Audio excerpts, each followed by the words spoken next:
Salut les grands chefs, aujourd'hui dessert. On va faire des crèmes aux œufs. Donc on aura besoin de 1 litre de lait qu'on va faire bouillir,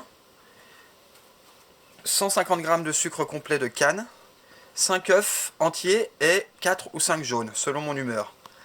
Avec les blancs d'œufs qui restent, on va faire des rochers coco, recette très simple, un peu tout au pif. Ça sera les 4 ou 5 blancs qui vont rester avec du sucre du sucre roux, mais vous pouvez prendre du sucre blanc et de la noix de coco râpée. C'est parti. On va commencer par nos œufs de poule. Ah bah non, celui-là on les met entiers, on s'en fiche. Hop, allez, 5 œufs. Hop. C'est des bons œufs. Et là, on va les séparer. Donc on met les blancs de côté pour les rochers coco, les jaunes. Hop. On laissera pas la coquille, hein, parce que bon, quand même. Hop. Allez, on va en mettre que 4. Donc, ils sont gros. Voilà.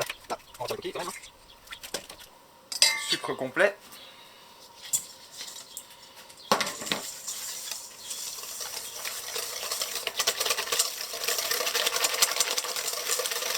Pas la peine de blanchir trop non plus, hein. Vous les balayez bien, cassez le blanc.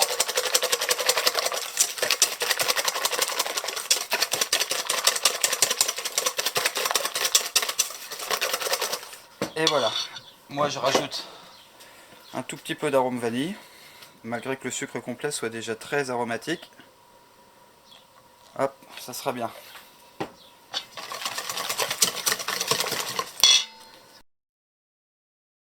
C'est un peu du pif, hein. Il faut avoir une consistance un peu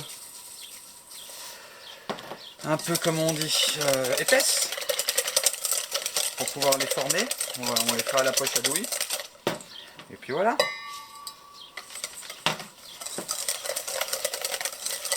C'est tout simple. Sucré ou pas trop, selon vos goûts.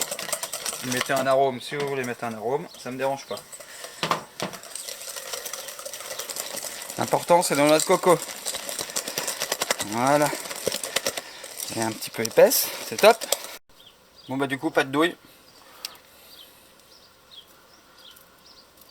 On fait des petits rochers. Voilà. La forme est égale. Vous pouvez prendre des emporte-pièces, c'est pareil.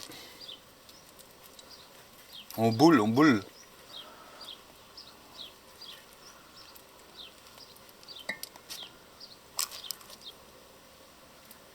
Tac. On va se régaler. Ça y est, le lait bout. Très important, là on remue bien. Parce que ça va commencer à cuire les œufs. Forcément. N'ayez pas peur de faire de la mousse, hein. On l'enlèvera après. Et maintenant on va mouler et au four. La mousse, un petit coup de chinois étamine. Et là, on va pouvoir y aller avec notre entonnoir, pour être plus précis.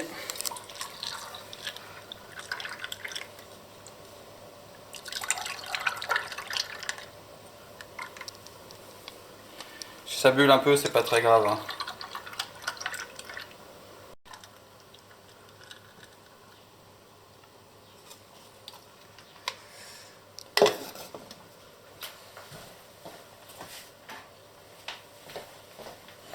J'avais fait préchauffer de l'eau. Ça sera un bain-marie, donc à mi-hauteur. Des moules. Et on enfourne pour une demi-heure à 180 degrés.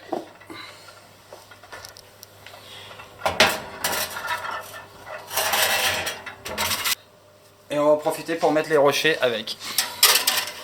Bien chaud. C'est parti. Les rochers coco, on les retire au bout de un quart d'heure, 20 minutes. Il ne faut pas qu'ils soient durs. Il faut qu'ils restent encore un peu mous, parce qu'ils vont continuer à sécher avec l'inertie de la chaleur. Et là, dès qu'ils ont une belle petite couleur, on les prend. Ça fait une demi-heure.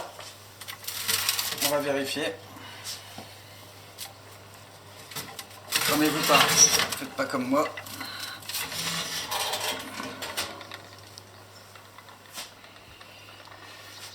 Ah, vous voyez, ça a coloré sur les contours. C'est plutôt solide, hein. Ça fait des petites vaguelettes toutes légères. C'est que c'est cuit. Donc on va le laisser comme ça. Enfin, on va le finir comme ça plutôt.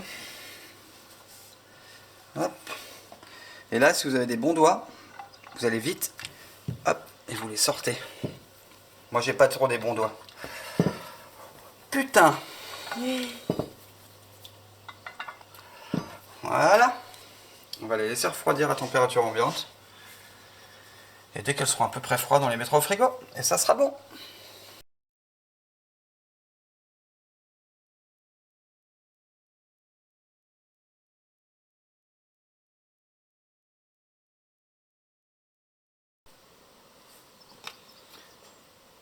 Vous devez arriver à cette consistance. Bien crémeuse. Ah, c'est trop bon. Avec un petit rocher coco. Oh, c'est trop bon.